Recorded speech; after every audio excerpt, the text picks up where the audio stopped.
na ni ilunod ang isda nga 5 ra kahiwa. 5 ra ni siya kahiwa, ha? Pero dagko ang hiwa. Sa unta man na, gibudget ra man ako ang kwarta. Importante na isabaw, di ba? Na igulay. Pwede ra mutag sa hiwa. Bites na. Bites na ang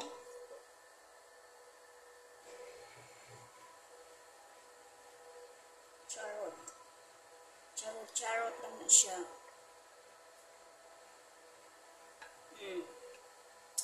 Yummy. Isang pinaanak na naluto, yummy na siya. Ay. Buyers, ako sa takpan. Ako sa malutuon ng isda. Pagkatapos, ilunod ko ang okra.